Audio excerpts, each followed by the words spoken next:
abaarsaatti kan dhugeessu. Naannoo Amaaraa qobbootti finciltoonni Tigraay namoota nagaa ajjeesuu jiraattonni akkasumas koomishiniin mirgoota namoomaa Itoophiyaa himaniiru gabaasa qabna.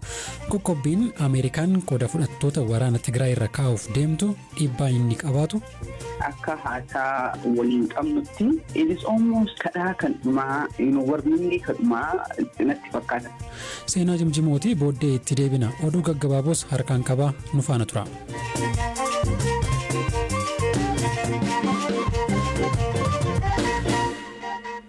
Waggoota dheeraaf ajajaa waraana bilisummaa Oromoo zoonii kibbaa akka ture Goolicha Dheengee waamicha mootummaa simachuun qabsoo hidhannoo dhiisee Finfinnee gale.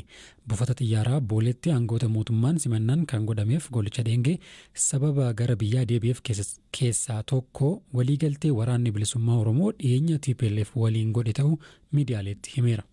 Lolli Oromoof Oromoo jidduu jiraachuun qabu is jedhu waan kana manuufi kana malee yeroo biyyi kun biyyi keennin humna addaa humni biraa kan maqaa addaatiin uf baasee biyyi kana gara waraanaatti geessaa jiru waan horateef yeroo kan keessatti ammoo nuti akka ilmaan Oromoo taane yeroo haala kana kan keessatti Oromoo waliin hojjechuu dadhabuun qaaniidha fafaadha kaayyoo kaleessa mana baaneefitti miti gara abaarsaatti kan dhugeessu waan uummati Oromoo akkan balaaleffatu uummati Itoophiyaas balaaleffata kanaafi tokko wanti warjuntaa waliin nu qabsiisu gonkumaa hin danda'amu inni kunini fedhii fi dantaa fi humna uummata Oromoo keessaa ufaquu ta'a jechuudha. Waraanni bilisummaa Oromoo kan mootummaan shororkeessaa jechuun labsee gama isaatiin ibsa baaseen Goolicha Dheengee sababa rakkoo fayyaatiin hooggansarra akka hin turre hime rakkoo fayyaa isa mudateetti dhimma bahuun mootummaan ololaaf itti fayyadameera jedhe.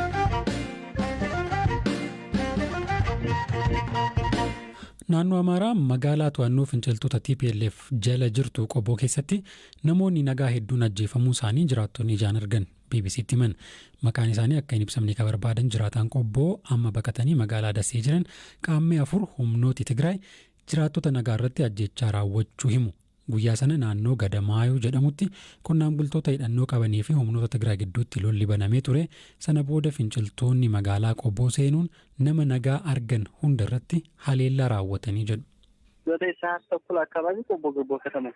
Naannoo sa'aatii 9:00 irratti magaala qobboo seenan.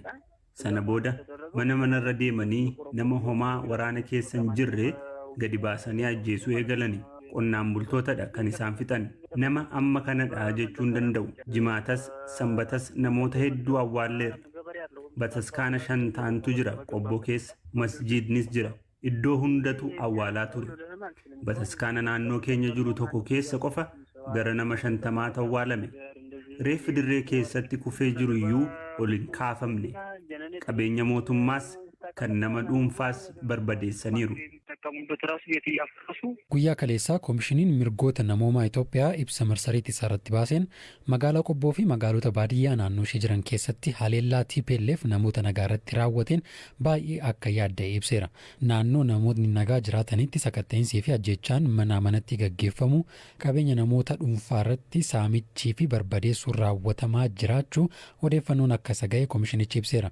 Koomishinichi qorannoo isaa akka itti fufu ibsuun waldhabdee kana irratti qaamoleen hirmaatan itti gaafatamummaan namoota nagaa kunuunsuu qaban akka bahan gaafateera. Mootummaan federaalaa fi kan naannoo Amaaraa finciltoonni TPLF naannoo to'annoo isaanii jala jiru keessatti namoota nagaa irratti haleellaa raawwachaa jiru jechuun irra deddeebiin himataa turan. TPLF gama isaatiin haleellaa namoota nagaa irratti xiyyeeffate akka hin raawwanne hima.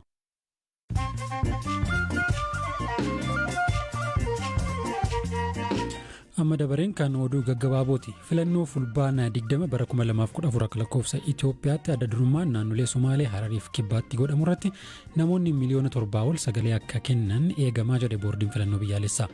Addi bilisummaa biyyaalessaa Ogaadeen ONL filannoo kana keessaa of baasuun jijjiirama bu'aas ta'ee hojii maataa hin fidu jechuun dubbiimtuun boordichaa Sooliyaanaa Shimallis himaniiru.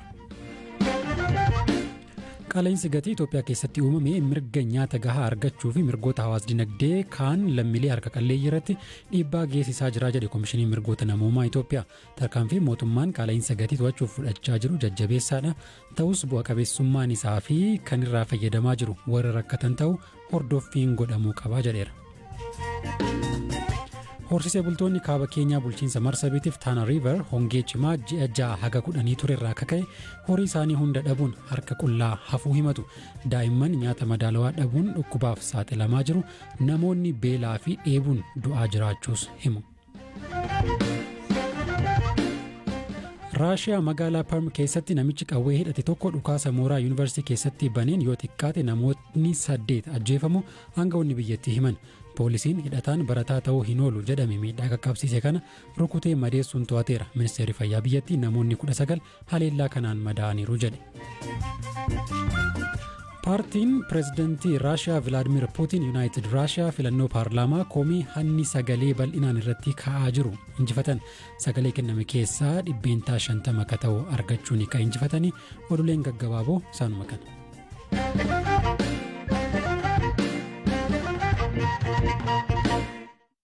Maddi oduu Tarkii.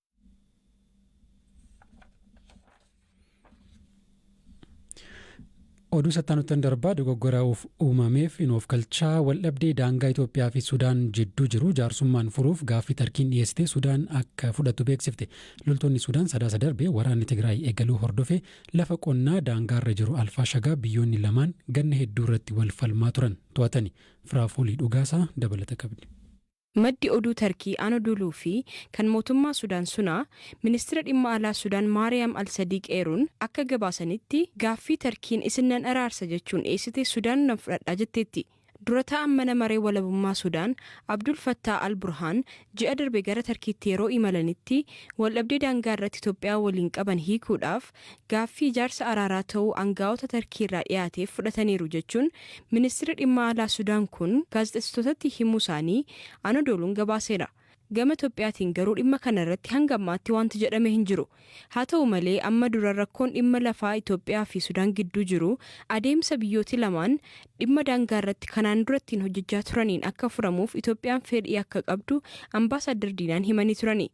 Dabalataan marii gochuuf jalqaba Sudaan lafa qabatte gadhiistee iddoo duraan turtetti deebi'uu akka qabdus dubbataniiru. Naannawaa Alfaashagaa kan daangaa Itoophiyaa fi Sudaan irratti argamtu keessatti yeroo garaagaraa qonnaan bultoota irratti haleellaan gaggeeffamaa waan tureef Itoophiyaan humna raayyaa hanga tokko bobbaastee eegumsa taasisaa kan turte yoo ta'u bara darbe ammoo haalli jiru jijjiiramee gara wal gaarreeffachuutti ce'uun isaanii yaadatama. Akka lakkoobsa Itoophiyaatti bara 2013 dhuma ji'a Onkololeessaa keessa wayita lolli Tigraay keessatti jalqabetti Itoophiyaan raayyaa ittisaa ishee ergama birootiif baasuu ishee hordofee Sudaan loltoota ishee gara naannoo sanaatti bobbaasuun lammiileen Itoophiyaa akka bahan taasisuun lafa sana to'atteetti.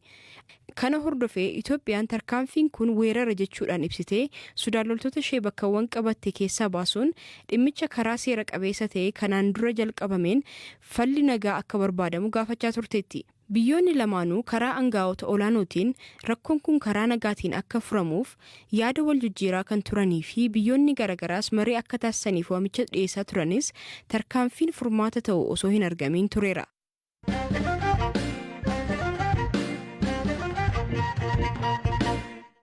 Jimaata darbee pireezidantiin US Joo Baayiden qaamolee waraana Tigraay keessatti dhiittaa mirgoota namoomaa raawwatan waraanichi akka babal'atu godhanii fi haala mijeessan akkasumas deeggarsi namoomaa akka hin dhaqqabne kanneen ugguranii fi mariitti akka hin deemamne kanneen gufachiisanirra qoqqobbiin akka kaa'amu ajaja dabarsaniiru. Qaamoleen waraanicha keessaa qooda qaban dhukaasa dhaabuuf tarkaanfii hatattamaa akka fudhatan yoo ta'e Ameerikaan qoqqobbii kana tursiisuuf qophii ta'uu ammoo ministeerri haajaa alaa biyyattii ibseera. Dhimma kanarratti ministeerri muummee Abiyyi Ahmed mootummaan naannoo Amaaraa akkasumas TPLF yaada kennaniiru. Ministeerri muummee Abiyyi Ahmed xalayaa banaa jimaata pireezidaant Baayideniif barreessan keessatti dhimma Itoophiyaa irratti imaammatti US wayita ammaa hordofaa jirtu mirga dhala namaaf quuqamuurra kan darbedha jedhan. Mootummaan isaanii dhiibbaa hin malle kamiifuu kan hin jilbeeffanne ta'us barreessan. Mootummaan naannoo Amaaraa gama isaan qoqqobbii kaa'amuuf jedhame keessatti naannoon biyya tokko addatti eeramuun isa gaddisiisu hime. Uummanni Amaaraa weerartuu alaa dhufe ofirraa qolataa jira malee darbee nama hin tuqne jechuu Reuters gabaaseera. TPLF ammoo ibsa baase keessatti bulchiinsi Joo Baayiden walitti bu'iinsaa fi rakkoo nageenyaa Itoophiyaa irratti hordoffii walirraa hin citne gochuu fi tarkaanfii fudhachuuf dhimmamuun yaada deeggaramu ta'uu ibse. TPLF walii galtee dhukaasa dhaabuu keessatti Ameerikaan waahillan ishee biroo waliin ta'uun haasaa jaarsummaa akka gaggeessitu gaafateera. Dhimma kanarratti direektara dhaabbata mirga namoomaaf falmuu Oromoo Legacy Leadership and Advocacy Association kataate seenaa jimjimoo dubbiseen ture.